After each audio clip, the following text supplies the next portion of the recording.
இங்க சொல்லணும்ன்ற ஒரு நேரம் வந்திருக்கு. சரி, ராமநாதபுரம் தொகுதி அகமுடையாருக்கு ஒதுக்கப்படவில்லைன்னா என்ன செய்யலாம் சொல்லுங்க.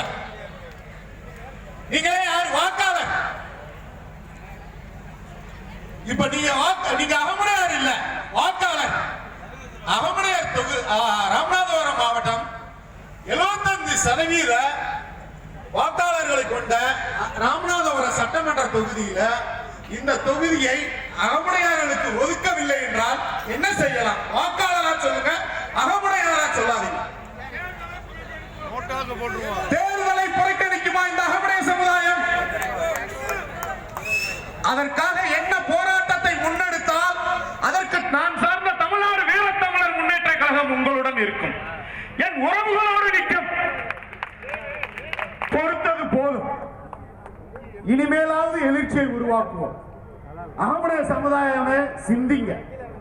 இங்க இருக்க மகளிர்லாம் சிந்திங்க. 500 ரூபாய்க்காக எந்த ஓட்டையும் மாத்திராதீங்க. அரசியல் பேசக்கூடாது, நாங்க சின்னதா தான் அரசியல் பேசுறோம். காசுக்காக எந்த மாற்றத்தையும் செய்யாமல் இந்த இடம் எழுச்சி பெற வேண்டும் என்றால் ராமநாதபுரம் சட்டமன்ற தேர்தலில் அகமுடையாரை தவிர்த்து எவர் ஒருவருக்கு சீட்டு கொடுத்தாலும் அந்த தேர்தலை இந்த அகமுடைய சமுதாயம் புறக்கணிக்க வேண்டும். கைத்தட்டு பத்தல, சென்னைக்கு கேட்கணும். நீங்க கைத்தட்டி சென்னைக்கு கேட்கணும். அங்கதான் தீர்மானிக்கிறாங்க ராமநாதபுரம் சட்டமன்ற தொகுதிக்கு அகமுடையானா மாற்று சமூக வேட்பாளரா என்று. எவ்வளவு காலம் தான் பொறுத்து இருக்கிறது? மாவட்ட செயலாளர் இல்லை. நாங்க ரொம்ப நேரம் பேசுறாங்க, உணர்ச்சி பூர்வமா பேசுறாங்க, ஆனா நேரம் இல்லை. ஏன்னா தேர்தல் அறிவிச்சிட்டாங்க. இதுக்கு மேலே பொறுக்காதீங்க. ரத்த சொந்த அகமுடைய சமுதாயமே பொறுத்தது போதும். 2026 தேர்தல் நமக்கான ஒரு வழிகாட்டுதலாக இருக்க வேண்டும். இந்த மாநாடு அதற்கு முதல் படியாக இருக்க வேண்டும். ராமநாதபுரம் சட்டமன்ற தொகுதியில் அகமுடைய சமுதாயத்துக்கு சீட்டு இல்லை என்றால் ஒட்டுமொத்த தமிழகத்திலும் போராட்டங்களை முன்னெடுப்போம், தேர்தலை புறக்கணிப்போம். போராட்டம் பண்றதுதான் தமிழ்நாடு வீரத்தமிழர் முன்னேற்றத்துக்கு வேலை. அண்ணா ராஜாஜி வந்திருந்தாங்க.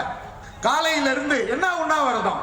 இந்த அகமுடைய சமுதாய இளைஞர்களுக்கு கல்வியிலையும் வேலை வாய்ப்பிலையும் இடஒதுக்கீடு இல்ல, பங்கீடுன்னு ஒண்ணு இருக்கு. எல்லா பேரும் இடஒதுக்கீடு நினைச்சுக்கிட்டு இருக்காங்க. 5 இட்லியே எங்களுக்கு ஒரு இட்லி வேணும்னு ஒரு முன்னெடுப்பு, ஜாதி வாரியான கணக்கெடுப்பு நடத்தி அகமுடைய சமுதாய இளைஞர்களுக்கு கல்வியிலையும் வேலை வாய்ப்பிலையும் உரிய பங்கீடு வேண்டும் என்று போராட்டம் நடத்தினோம். அண்ணன் ராஜாஜி வந்து காலையில இருந்து சாயந்தரம் வரைக்கும் அவருடைய வயதை கூட கருதாமல் அங்க வந்து உட்கார்ந்து இருந்தாங்க. உண்ணாவிரதத்தை முடிச்சு வச்சுக்கிட்டு வந்தாங்க.